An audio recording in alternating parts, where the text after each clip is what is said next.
L'histoire commence avec le propriétaire d'une compagnie aérienne, Tom Mullen, qui organise une fête dans son luxueux appartement new-yorkais.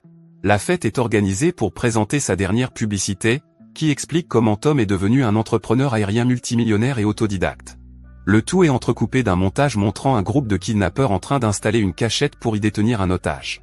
Plus tard, Tom, sa femme Kate et son fils Sean assistent à une foire scientifique à Central Park, dont Kate est juge.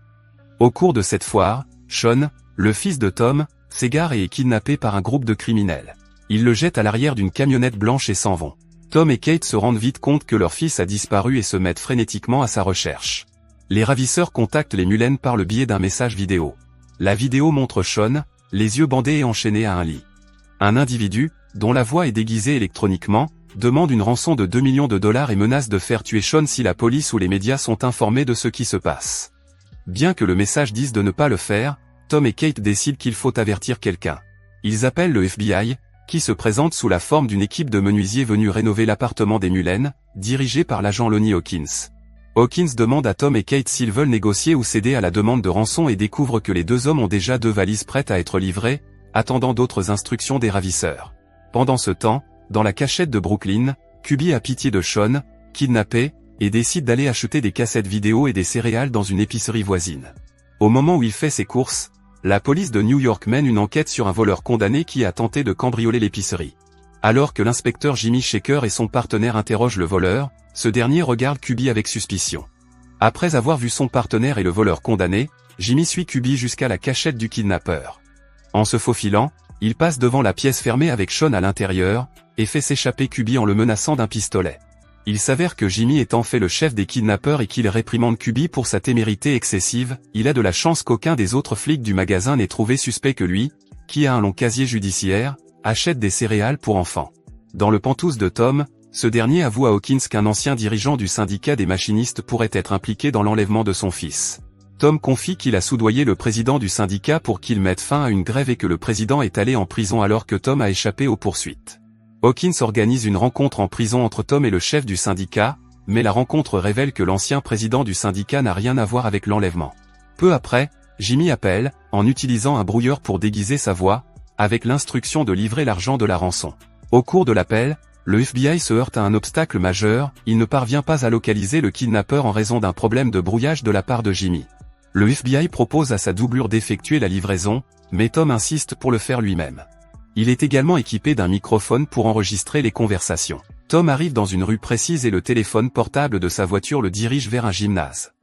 Jimmy ordonne à Tom de prendre l'argent avec lui et de plonger dans la piscine du gymnase pour récupérer la clé d'un vestiaire. Cette action court-circuite le câble que Tom porte, détruisant le mécanisme du FBI. Tom trouve alors le casier et une radio qui lui ordonne d'enfiler les vêtements fournis dans le casier et de mettre l'argent dans 2 grands sacs de sport avant de se diriger vers une voiture garée à l'extérieur pour rejoindre le point de chute. Il laisse ainsi les sacs dans le gymnase, hors de portée du FBI. Tom s'en va au soleil couchant, sans se rendre compte que Jimmy le suit à quelques voitures de là. Comme il semble qu'aucune des questions ou demandes de Tom pour parler à son fils ne soit satisfaite, il s'arrête sur le côté de la route, mais trop tard pour que Jimmy s'en aperçoive. Au bout d'un moment, la voix à la radio s'éteint et Tom se rend compte que Jimmy le suivait. De retour sur la route, le signal devient plus fort et Jimmy ordonne à Tom de tourner en direction d'une carrière de pierre. C'est là qu'il remettra l'argent et recevra une adresse à laquelle se rendre. Lorsqu'ils arrivent à la carrière, Kubi arrive en VTT et demande l'argent. Cependant, lorsque Tom demande l'adresse, Kubi l'ignore et se démène pour obtenir l'argent. Une équipe d'intervention du FBI arrive avec 2 hélicoptères et se prépare à capturer Kubi. Kubi prend l'argent et tente de s'échapper. L'un des tireurs d'élite des hélicoptères tire un coup de feu bien placé qui atteint Kubi au cou, le faisant tomber de sa moto. Tom se rend auprès de Kubi, mais celui-ci est mortellement blessé et meurt sans donner d'adresse. Tom est furieux et reproche au FBI d'avoir tué le seul lien connu avec son fils. Mais Hawkins le rassure en lui expliquant que l'identification du cadavre leur donne une piste. Il s'avère que Kubi est un petit voleur et qu'il fréquente souvent son frère Clark, qui est un bien plus gros poisson de la pègre. Dans la cachette, Clark est furieux de la mort de son jeune frère. Mary et lui sont tout à fait d'accord pour tuer Sean et abandonner. Cependant, Jimmy les réprimande avec colère et insiste sur le fait que le plan de la rançon sera exécuté de toute façon. Les médias apprennent l'abandon et l'enlèvement de Sean et les détails sont diffusés à la télévision. Jimmy passe un autre coup de fil à Tom, lui donnant de nouvelles instructions sur l'endroit où livrer l'argent cette fois-ci. Après avoir utilisé le sosie du FBI pour décourager les médias, Tom tente de suivre les instructions. Cependant, après avoir écouté les instructions de Jimmy, Tom change d'avis. Il demande alors à Jimmy de regarder le journal télévisé de la chaîne locale Channel 5 pendant les prochaines heures, avant de mettre fin à l'appel. Tom se rend alors au journal télévisé, où l'émission est interrompue pour un reportage spécial de Tom. Assis derrière un bureau, avec la rançon de 2 millions de dollars étalée autour de lui, Tom délivre un message au ravisseur, il ne paiera pas la rançon. Il a décidé d'utiliser l'argent de la rançon comme récompense pour toute information permettant d'arrêter ou de tuer le ravisseur. Tom affirme que le ravisseur n'obtiendra jamais l'argent de la rançon et qu'il touchera la récompense si son fils est libéré. Tom retourne auprès de sa femme et de Hawkins, qui n'ont jamais entendu parler d'une telle tactique. Tom parvient à convaincre sa femme que c'est la meilleure stratégie pour récupérer leur fils. Jimmy perd le contrôle de son gang, qui veut plus que jamais se débarrasser de Sean, car leur tête a été mise à prix. Désespéré, Jimmy élabore un nouveau plan dans l'espoir d'arrêter le projet de Tom. Il envoie un mot à Kate en lui demandant de se présenter à 2 heures du matin dans une église rénovée à l'insu de son mari. Jimmy enfile une cagoule et lui tend une embuscade, menaçant d'éventrer Sean si la demande de rançon n'est pas satisfaite. Il laisse Kate ébranlée et la chemise de Sean couverte de taches de sang. De retour à son appartement, Kate est manifestement ébranlée et sa confiance dans le plan de Tom commence à vaciller. En quittant son appartement, se présente aux médias rassemblés sur le pas de sa porte et annonce qu'elle double la récompense pour la porter à 4 millions de dollars. Jimmy rappelle alors Tom, permettant à Sean de dire quelques mots, puis demandant à Tom de payer la rançon. Cependant, aucun des deux n'est prêt à donner un avantage à l'autre, et une dispute s'ensuit avant que Jimmy ne dise qu'il va maintenant tuer Sean et ne tire un coup de feu dans le mur voisin pour faire croire à Tom et Kate qu'il a tué Sean. La ligne est coupée et Tom et Kate craignent le pire. Chez Jimmy, le plan semble avoir échoué.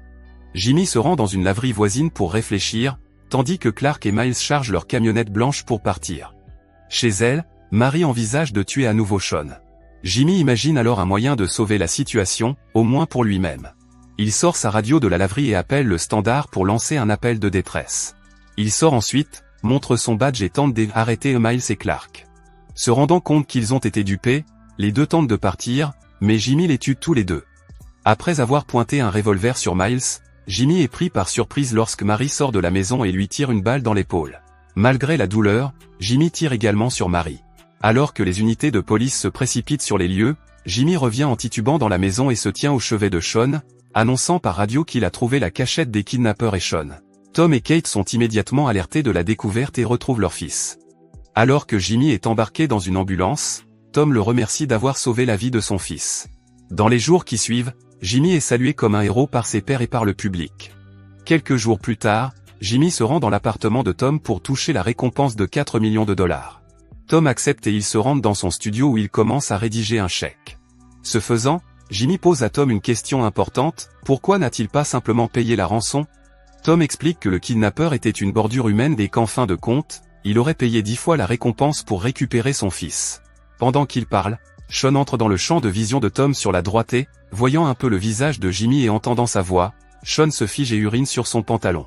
Tom l'aperçoit dans sa vision périphérique et se souvient que certains bulletins d'information indiquaient que la police ne croyait pas que Mary était le kidnappeur principal et qu'il avait peut-être un complice qui s'était échappé.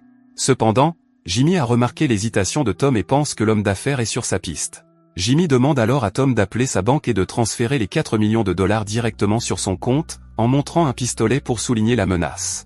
Tom répond en proposant à Jimmy de l'emmener à sa banque et de transférer l'argent de là, après quoi il autorisera Jimmy à prendre l'avion n'importe où.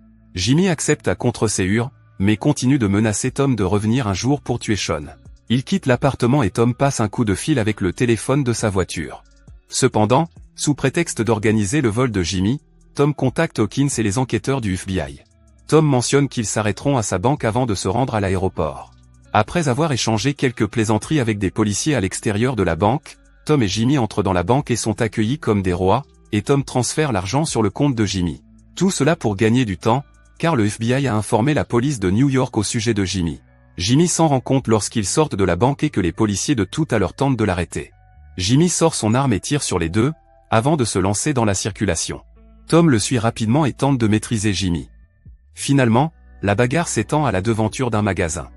Tom saisit l'arme de Jimmy et la pointe sur lui, au moment où la police arrive et exige qu'il se rende. Jimmy, bien que gravement blessé, attrape son arme de rechange dans un étui à la cheville. Alors qu'il dégaine, Tom le repère et tire une fois, tandis que Hawkins tire 3 fois, les 4 balles atteignent Jimmy et le tuent. Immédiatement après, Kate apparaît et s'en va avec Tom tandis que la police sécurise les lieux. Si vous avez aimé la vidéo et que vous souhaitez aider la chaîne à grandir, laissez un like, un commentaire et abonnez-vous.